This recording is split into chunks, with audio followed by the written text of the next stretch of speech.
అక్రమంగా ఇన్సూరెన్స్ డబ్బును పొందాలనే ఆశతో బ్రిటన్కు చెందిన ఓ వైద్యుడు ఏకంగా తన 2 మోకాళ్లను తొలగించుకున్నాడు.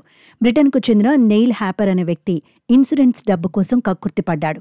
5 లక్షల పౌండ్లు అంటే భారత కరెన్సీలో దాదాపు 5.4 కోట్లు వస్తుందన్న ఆశతో తన 2 మోకాళ్లను తొలగించుకోవాలని అనుకున్నాడు. ఈ క్రమంలోనే శరీరానికి హాని కలగకుండా మోకాళ్లను ఎలా తొలగించుకోవచ్చన్న దానిపై నెయిల్ ఓ వెబ్సైట్ సహకారంతో తన 2 కాళ్లను తొలగించుకున్నాడు.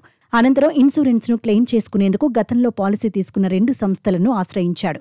తనకు రక్తనాళ సంబంధిత సమస్య ఉందని, మోకాళ్లను తొలగించుకోకపోతే అది శరీరమంతా వ్యాపిస్తుందని వాళ్లను నమ్మించే ప్రయత్నం చేశాడు. అయితే ముందుగా సమాచారం ఇవ్వలేదన్న కారణంతో సదరు సంస్థలు క్లెయిమ్ను పక్కన పెట్టాయి. ఉద్దేశపూర్వకంగానే నెయిల్ తన 2 మోకాళ్లను తొలగించుకున్నారని సదరు ఇన్సూరెన్స్ కంపెనీలు కోర్టులో పిటిషన్ దాఖలు చేశాయి. ప్రస్తుతం ఈ కేసు విచారణ పెండింగ్లో ఉంది. కాగా తాజాగా ఓ అంతర్జాతీయ మీడియాతో నెయిల్ మాట్లాడుతూ తన అనారోగ్యం కారణంగానే కాళ్లు తొలగించుకోవాల్సి వచ్చిందని చెప్పాడు. నిపుణుల సూచన మేరకే శస్త్రచికిత్స చేయించుకున్నానని తెలిపాడు. కాళ్లు ఉన్నప్పటికంటే కోల్పోయిన తర్వాతే తన జీవితం బావుందని చెప్పుకొచ్చాడు.